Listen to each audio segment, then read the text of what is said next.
द्विधा म्हणजे ती पिंट्यासाठी योग्य आहे का नाही अशी? नाही नाही नाही, अजिबातच नाही रे. उलट ती पिंट्यासाठी अगदी करेक्ट आहे. हा म्हणजे तिने हे आतेताई पाऊल उचललं आता, पण तेवढी आहे रे ती पिंट्याच्या प्रेमात. आणि माणसं असतात ना अशी पॅशनेट, खूप डॅशिंग आहे ती. पिंट्यासाठी अगदी अनुरूप वाटते मला. म्हणजे आपला पिंट्या बघ ना, असा स्वभावाने अगदी साधा सरळ आहे की नाही. ती त्या मनाने खमकी वाटली रे मला. अरे म्हणजे तू बघ ना श्री, ती पिंट्यासाठी काही करू शकते असं वाटतं. ती डायरेक्ट घरी जाऊन पोचली आमच्या. बाप रे, हे तिला भीती वाटली नसेल? कसली आहे ना ती.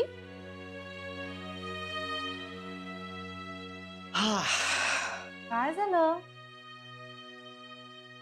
काही नाही. मी काही फनी बोलतेय का? मी जे बोलत होतो ना तेच तू आता बोलतीयस म्हणून हसतोय. मला तुझं पटत नाही असं नाहीये रे श्री. पण पुढे पुढे काहीतरी आहे ना वाक्य. गप्प बस आहे श्री. अरे वाक्य उरलंय अजून. पण पुढे काहीतरी आहे ना. जा, काही नाही. बायकोला सोडून कुठे जाऊ? बायकोला सोडून तुला कुठेही जायला सांगितलं नाही मी. पण तू जा, तुला समजूनच घ्यायचं नसतं मला. मी समजून घेतोय तुला, तूच समजून घेत नाहीयेस. कारण तू चिडलीयस, अपसेट आहेस आता. त्यामुळे मी काहीही बोललो ना तरी तुला ते पटणार नाहीये. असं काही नाहीये रे. जान्हवी, आता पुढे काय करायचं हा विचार करणं महत्वाचं आहे. जे होऊन गेलं ते गेलं. सुनीता हीच मुलगी पिंट्यासाठी योग्य आहे असं तुला वाटत असेल ना, तर मग हा सगळा विचार करून तू तुझी संकट वाढवतेस. म्हणजे सुनीतानं जो काही आगाऊपणा केलाय किंवा तुझ्या आई बाबांना दुखावलंय, तरीही तो आगाऊपणा करून देखील पिंट्यानं तिच्याशीच लग्न करावं असं जर तुला वाटत असेल ना, तर तुझ्यासमोर खूप मोठं चॅलेंज आहे. कारण आता तुझे आई बाबा सुनीताला सून म्हणून स्वीकारतील असं मला वाटत नाही. रादर ते आता अशक्य असं मला वाटतं. मला कल्पना आहे त्याची. आणि आपला पिंट्या काहीसा वल्नरेबल आहे. होणार आहे. बिचारा खूप स्ट्रेस असला ना तसा शेल मध्ये जातो तो. त्यामुळे त्याची तुला फार काही मदत नाही होणार. त्यामुळे आता ह्या पुढची खिंड तुला एकटीला लढवायची. म्हणून मी म्हणतोय, आता जे काही डॅमेज व्हायचं होतं ना ते झालेलं आहे. आता चिडण्यात काही पॉइंट नाही. आता ह्याच्या पुढे काय करायचं याचा विचार करूया. आणि मी आहे तुझ्या बरोबर. आय मीन माझी तुला किती मदत होईल मला माहित नाही, पण श्री, अरे तुझी मदत म्हणजे तू माझ्या बरोबर आहेस हाच केवढा मोठा आधार आहे माझ्यासाठी. तू फक्त मला असं मी चूक आहे असं नको ठरवत जाऊस. पण मी तुला दोष देतच नव्हतो. तू म्हणतोयस ते बरोबर आहे. मला आता काय केलं पाहिजे हे ठरवलं पाहिजे. तू हस आणि आता तू म्हणशील की जे तू म्हणत होतास तेच मी म्हणतेय, पण तसं नाहीये. म्हणजे कुठेतरी बॅक ऑफ द माइंड सकाळपासून माझ्या डोक्यात हा विचार चालूच होता बाबांशी कसं बोलायचं याचा. मला श्री बाबांची काळजी नाहीये रे. त्यांच्याशी बोलणं ना तसं सोपं आहे. मला आईशी बोलण्याचंच टेन्शन आलंय. कारण तू म्हणतोस तसं तिच्याशी बोलणं अवघडच नाही, अशक्य आहे. पण नाही, त्यांना समजवायला जायचं नाही. म्हणजे तुला आईजी सांगते ती गोष्ट माहितीये? कुठली? आपण आईजी कडनं जायचूया. बरं झालं आठवलं. श्री, मला वाटतं आता आपण आईजींशी बोललं पाहिजे रे. म्हणजे खूप झाला आता सस्पेन्स. म्हणजे दाखवण्याचा कार्यक्रम झाला, मग पिंट्या आला, ही सुनीता आली, सगळंच असं गूढ आहे रे. त्यांना आता सांगितलं पाहिजे सगळं. नाही, तुला जे हवंय ते तू ठरव. पण म्हणून फक्त पिंट्या आला, सुनीता आली म्हणून सांगायला जाऊ नकोस. नाही नाही, पण मला सांगायचंय आता आईजींना.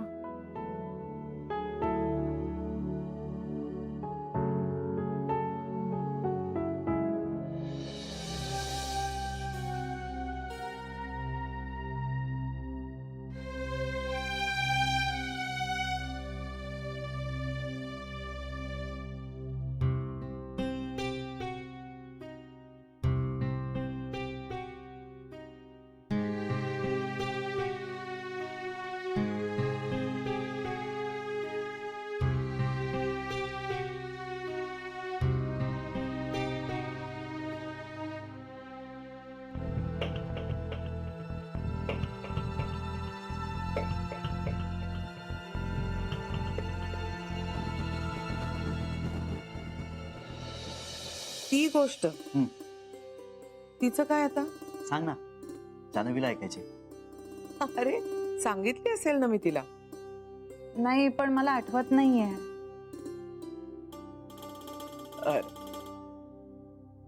एक राजा असतो, त्याच्या दरबारात 3 इसमांना चोरीच्या आरोपावरून आणलं जातं. पहिल्या इसमाला राजा म्हणतो, मला तुझ्याकडून या गोष्टीची अपेक्षा नव्हती, आणि त्याला सोडून देतो. दुसऱ्या इसमाला सांगतो की ह्याला तुरुंगात टाका. तिसऱ्या इसमाचे हात तोडायला सांगतो आणि तुरुंगात टाकतो. प्रधान आश्चर्यचकित होतो. तो राजाला म्हणतो की महाराज, या तिन्ही इसमांनी एकच गुन्हा केला, मग त्यांना असा वेगवेगळा न्याय का? राजा म्हणतो, मी याचं उत्तर देणार नाही, काळ याचं उत्तर देईल. दुसऱ्या दिवशी समजतं, ज्याला राजानं तुझ्याकडून अशी अपेक्षा नव्हती हे म्हटलेलं असतं, त्यांनी आत्महत्येचा प्रयत्न केलेला असतो. राजाचं बोलणं त्याच्या जिवारी लागतं. काही काळानं कळतं, ज्याला तुरुंगात टाकलेलं असतं तो तुरुंगातून बाहेर आल्यानंतर अपमानित होतो आणि गाव सोडून जातो. आणि ज्याला हात तोडून तुरुंगात टाकलेलं असतं तो तुरुंगातून सुटून परत एका चोरीच्या गुन्ह्यात अडकतो. तात्पर्य हे की माणसं ओळखून त्यांच्याशी वागावं लागतं. कळलं?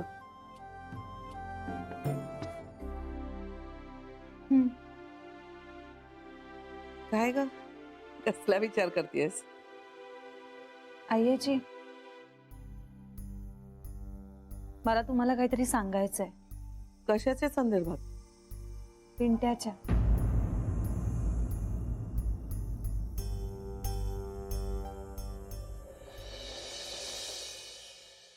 फुलंवाल्याने फुलं टाकली नाहीयेत का? फुलपुडी बंद केलीये मी. का? कशाला उगाच भुर्दंड? म्हणजे एवढं देवाचं करून काही उपयोग झालाय का? हे बघ, देवाने काही द्यावं म्हणून नाही पूजा करत मी. मला बरं वाटतं म्हणून करतो. हो, मग त्यासाठी फुलंच कशाला पाहिजेत? मला लागतात, शिवाय पूजा पूर्ण झाली असं नाही वाटत मला. बरं, सांगते आता उद्या टाकायला. हो, फुलं केवढी महाग झालेली आहेत, परवडायला पण पाहिजे ना आपल्याला. अगं देवाला तरी सोड. हो, सोडलंच आहे मी, काहीच करणार नाहीये देवाचं, सांगून ठेवते तुम्हाला. हा चालला वाटतं आता त्या टवळीला भेटायला. आई, मला सरांचा फोन आला होता, पर्सनली अर्जन्सी आहे, मला सुट्टी नाही घेता येणार. चोर ती दळभद्री नोकरी. आई, मी नोकरी नाही सोडणार. का? त्या टवळीला भेटायचं असेल तुला? आई, मी काम करायला जातो तिथे. गेल्या महिन्यात पगारवाढ मिळाली, माहिती आहे ना, ती मी मेहनत करतो म्हणून. हो का? मेहनत करतो माहितीये ना, हेच धंदे करायला जातो, बाकी काय? चला जाऊ दे त्याला. अहो पण देवाला सोडलेस ना, तसंच त्याला देखील सोड. एवढंच हातात आहे आपल्या. येतो मी.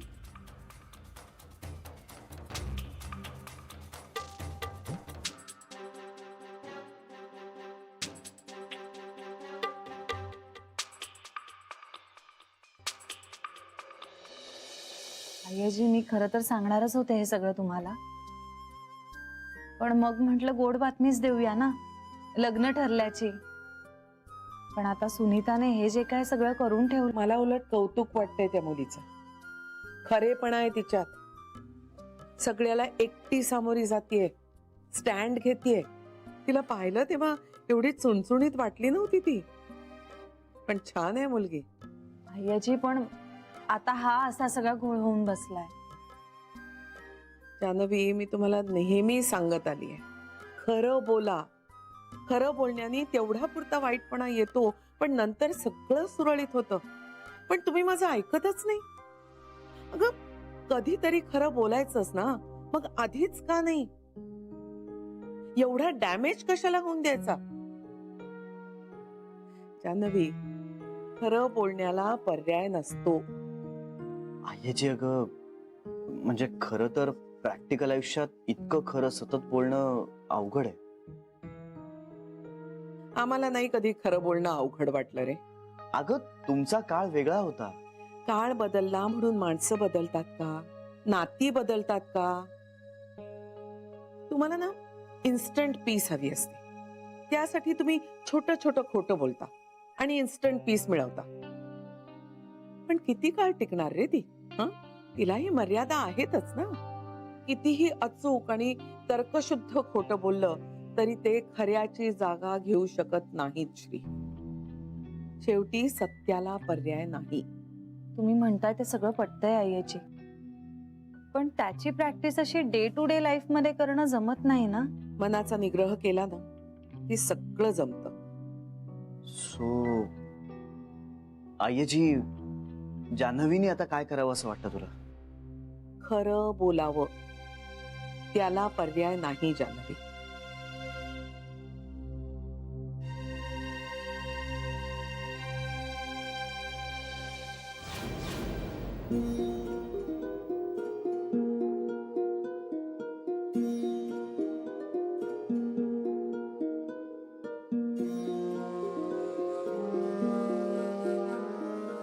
रोन्या,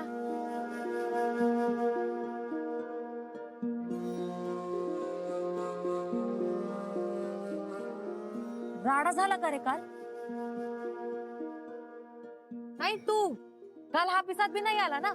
संदे विचारत होते आणि मी तुला लय फोन केले, पण तू एक बी उचलला नाही. काय झालं? तू चिडलायस का माझ्यावर? अरे बोल ना काहीतरी, असं गप नको ना राहू. तुझ्या थोबाडावर कायम 12 वाजलेला असायचे. मला नाही सहन झालं म्हणून गेले ना तुझ्या घरी बोलायला. आता मला वाटलं माझ्या बोलण्याने काहीतरी फरक पडेल, पण समजा उलटच झालं. आता मला माहित होतं का तुझ्या घरी गेल्यावर एवढा राडा होणार आहे ते? एका शब्दाने तरी बोललास का मला तू? सॉरी ना रे, बोल ना. अरे मला वाटलं तुझी मम्मी शेम टू शेम आपल्या मम्मी सारखी असेल म्हणून मी बोलायला गेले. तुझी मम्मी लय बोलली ना रे तुला? ताई काही बोलली का?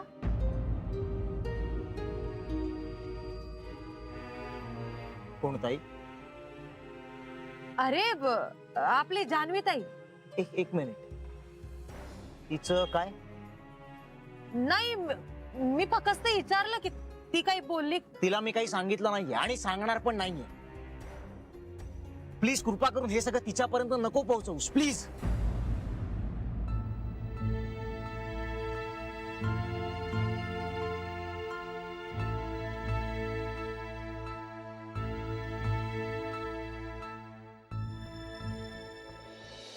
नको एवढा विचार करूस.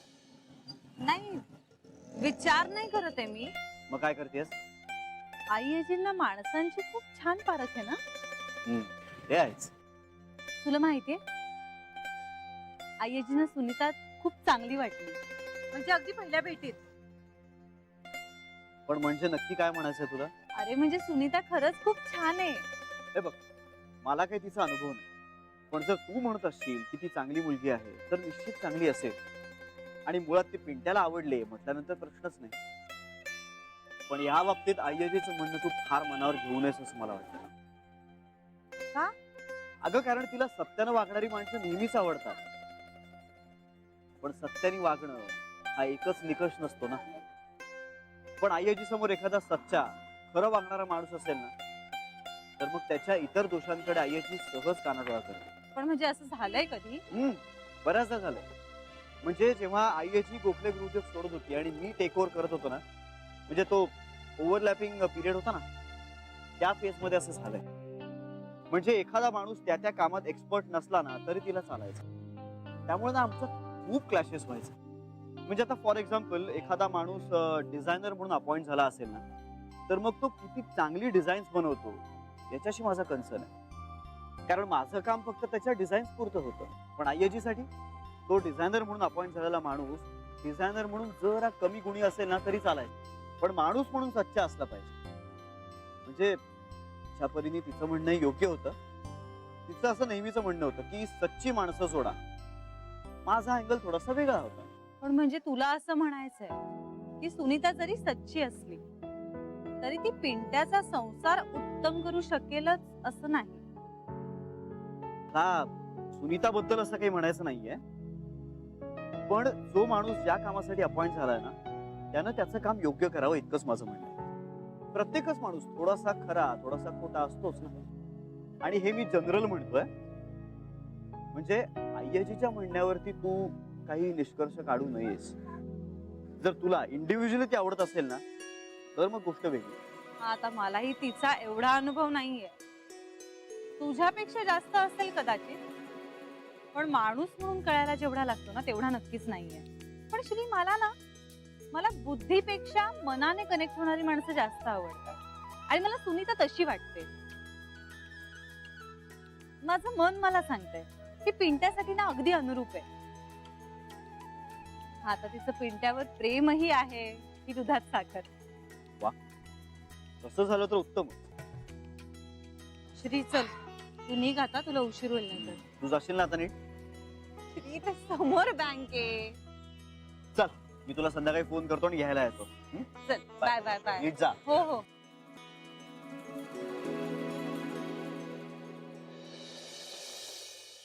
फोन करायला काय धाड भरली ह्याला.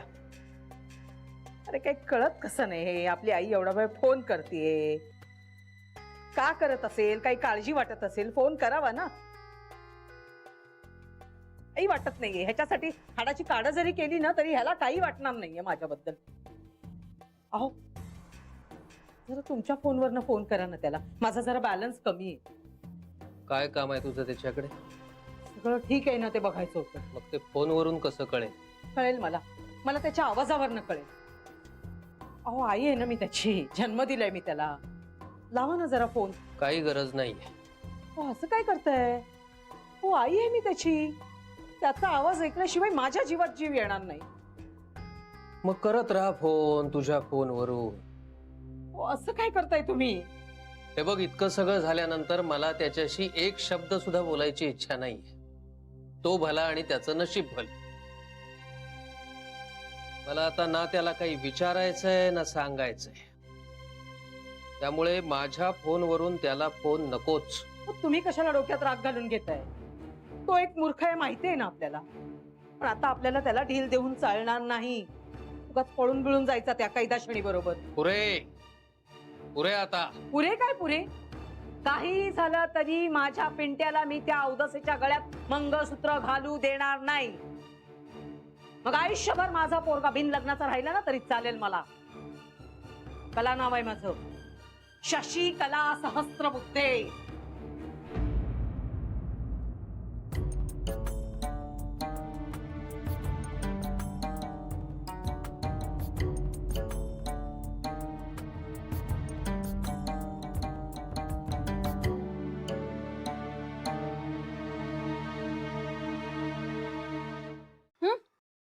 सगळं घातलंय यात. बडीशेप, सुपारी, ओवा, ज्येष्ठ मध घरीच बनवलेला आहे माझ्या आईनं. मस्त झालाय ग. मला खूप आवडतं ना म्हणून आईने पाठवलंय माझ्यासाठी. मला पण आवडतो, पण प्रमाणात. तुझं सगळंच प्रमाणात आहे.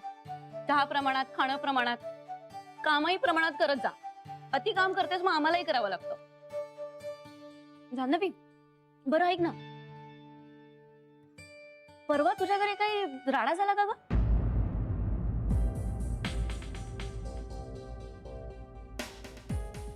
म्हणजे नाही, चाळीत चर्चा सुरू होती की पिंट्याचं लग्न ठरत होतं म्हणे. तेवढ्यात एक मुलगी आली जिच्याशी पिंट्याने ऑलरेडी लग्न केलेलं आहे. तुझ्या आईने त्या मुलीला घरातून बाहेर हकललं. खूप भांडणं झाली, राडे झाले. असं काय काय बोलत होते चाळीतले. असं काही नाहीये.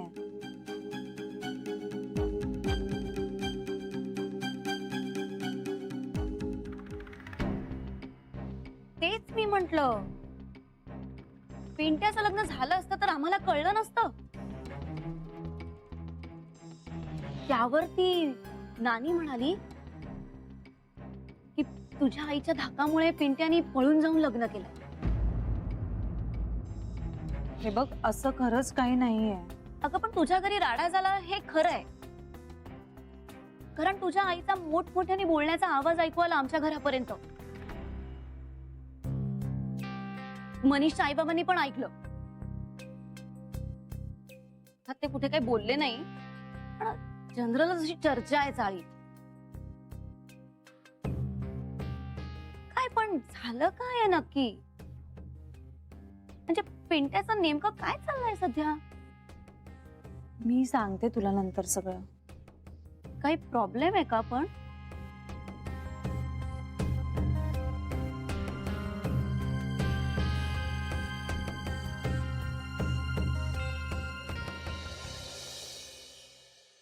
अजून फोन नाही याचा. काय करावं माणसाने काही कळत नाहीये. ते पळून बिळून गेला तर काय जीव द्यायचा का आपण? काय कलावहिनी, बातमी कळली आम्हाला. कसली बातमी? हो, पिंट्याचं लग्न झाल्याची.